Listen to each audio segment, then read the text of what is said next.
Halo Tachahao, yo channel Niko. Halo semua, ketemu lagi dengan aku, Niko. Selama mengajar dan mendalami bahasa Mandarin, salah satu masalah yang paling sering aku temui adalah banyak kata-kata kerja yang kalau diterjemahkan itu artinya sama, tapi penggunaannya beda.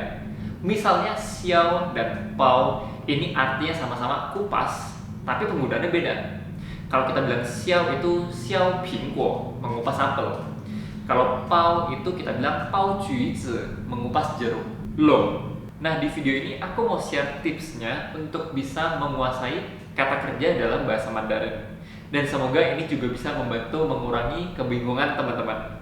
好，那我们直接开始吧。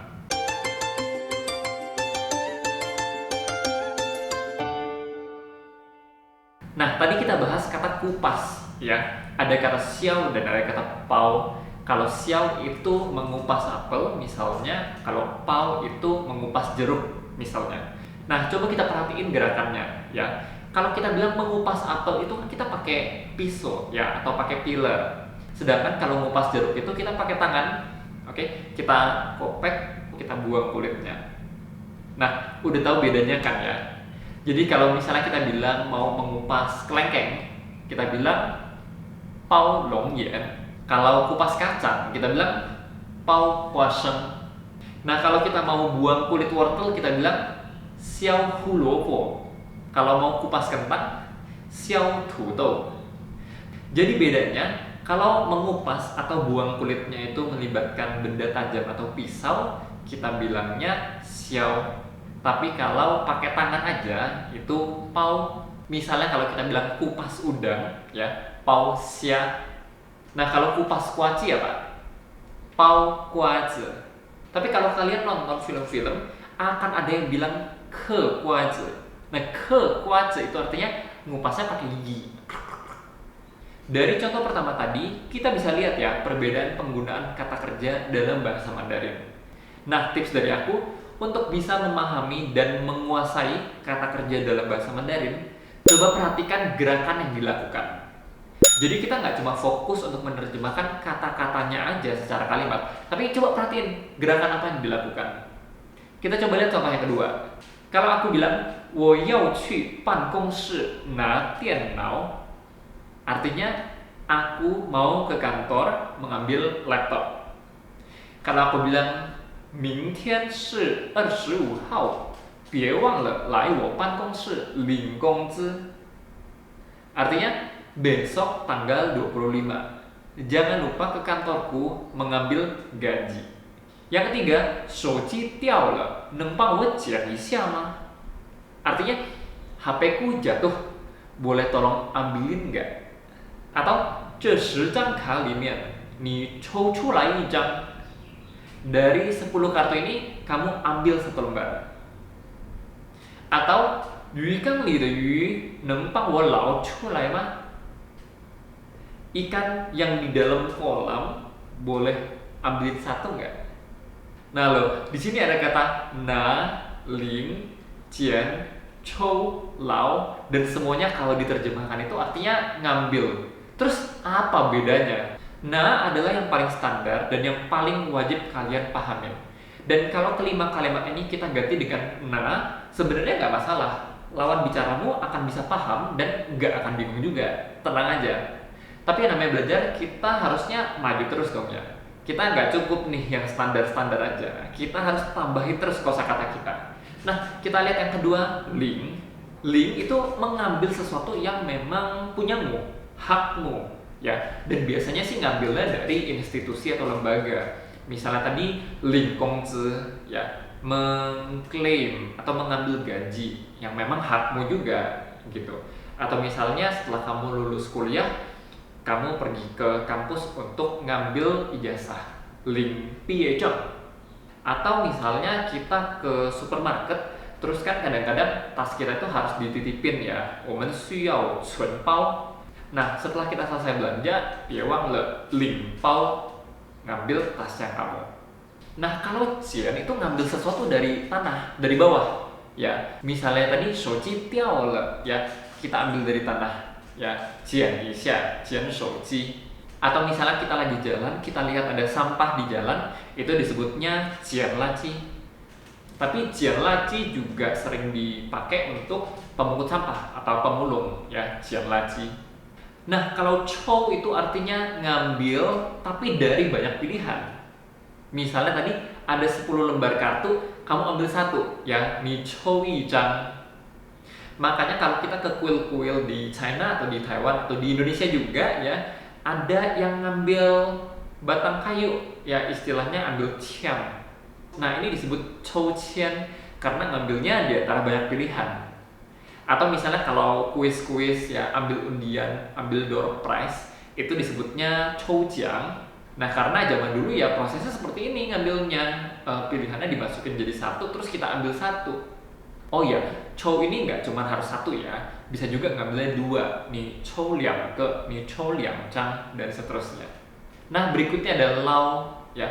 Lao itu mengambil sesuatu, mengeluarkan sesuatu dari dalam air biasanya.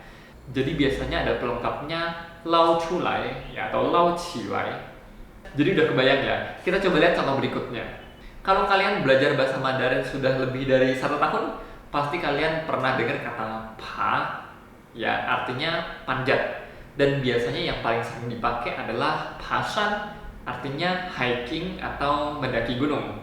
Nah, sebenarnya dalam kesehariannya kata pa ini bisa dipakai untuk banyak konteks ya. Misalnya kita bilang pasu, manjat pohon. Tapi kalau kita bilang pa lou ti,什么意思呢? Pa lou ti itu bukan berarti manjat tangga, tapi artinya ya naik tangga aja ke lantai atas. Karena zaman dulu rencia yong de tizi shi zhe zhong tizi ya, tangga yang dipakai adalah tangga yang seperti ini. Dan kalau kalian lihat gerakannya mirip ya dengan manjat gunung.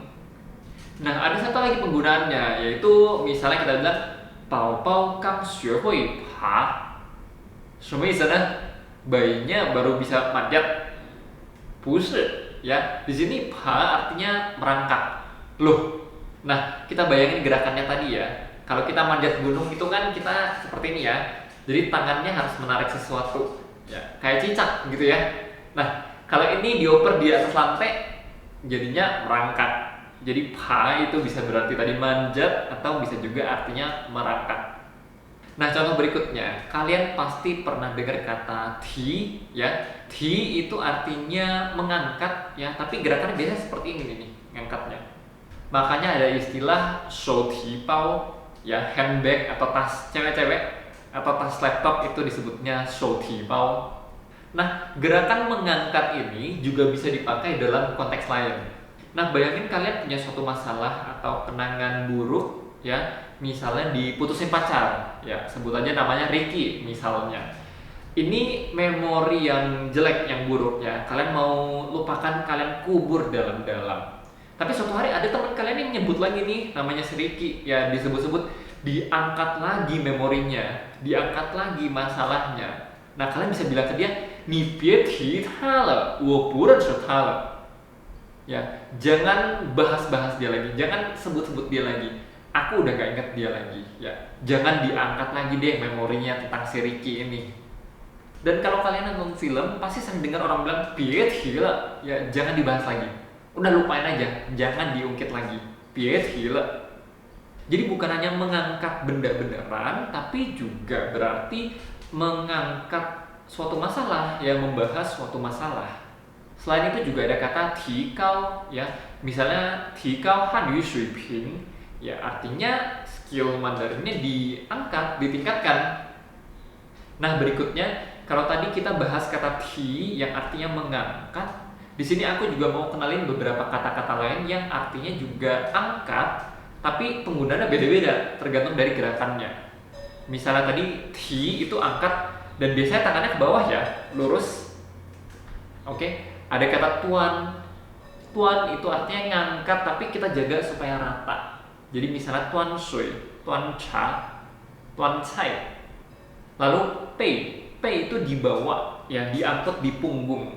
Makanya kita ada kata istilah pei pao, tas punggung. Ya, kita juga bisa bilang pei haizi.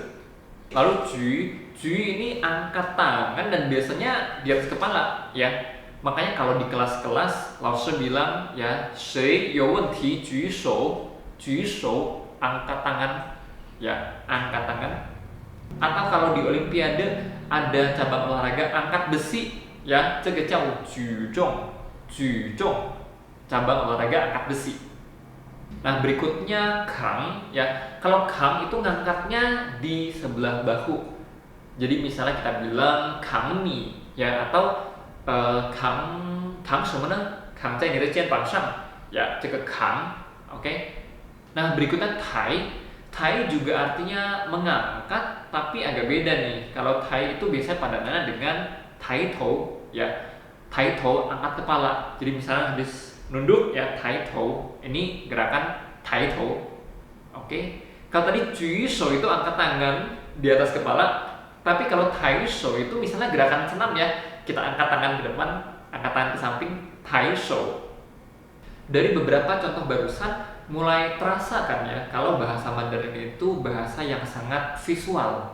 Jadi ketika kalian membaca bacaan yang ada di buku pelajaran, jangan cuma sekedar diterjemahkan kata per kata aja, tapi coba untuk dibayangin, ya, divisualkan, diimajinasikan gerakan yang terjadi itu seperti apa sih, konteksnya itu seperti apa sih, keadaannya itu seperti apa sih. Karena memang bahasa Mandarin itu nggak bisa diterjemahkan kata per kata. Nah, untuk kalian yang masih kesulitan untuk memahami kata kerja, aku sarankan coba untuk belajar dari film-film. Karena di film, ketika sesuatu diucapkan itu kita bisa langsung lihat gerakan apa yang dia lakukan. Seperti apa visualnya itu bisa langsung kita lihat. Jadi nggak cuma kata-katanya aja. Nah, terakhir aku share satu lagi ya. Di sini kita ngomongin gerakan memotong. Ada beberapa kata-kata yang bisa dipakai untuk menjelaskan kata memotong. Yang pertama adalah kata cie. Cie ini memotong, misalnya kita bilang memotong sayuran, atau potong daging, atau potong buah, ya. Cie, kita potong. Berikutnya jian. Jian ini memotong yang biasanya melibatkan gunting. Jadi kita bilang jian zhi, gunting kertas, atau jian toufa, gunting rambut. Nah, ada lagi kan, ya, kan ini memotong, dia mirip dengan cie, tapi gerakan itu bisa lebih besar, ya. Jadi biasanya kita bilang kan su, ya, kan su, atau kan mu tou, ya, menebang kayu, kan mu tou. Kalau kalian nonton film-film perang zaman dulu, ada lagi istilahnya kan tou, ya. Kan tou itu penggal kepala, ya, hukuman biasanya nih, hukuman penggal kepala. Jadi untuk kata kan itu biasanya yang dipakai adalah kapak atau kampak, ya, yang lebih besar. Nah, berikutnya ada kata ke. Kalau ke itu pakai pisau juga. Tapi kalau tadi cie itu kan kita potong ke bawah, ya. Tapi kalau ke itu biasanya potongnya ke samping. Jadi misalnya kita potong rumput, ya, ke cao. Nah, sekian tips menguasai kata kerja dariku. 希望对你们的学习有所帮助。如果大家喜欢我的视频的话，别忘了给我点赞。或者如果大家有什么问题，或者有想要讨论的话题的话，也可以在评论区给我留言。谢谢大家，我们下一个视频再见。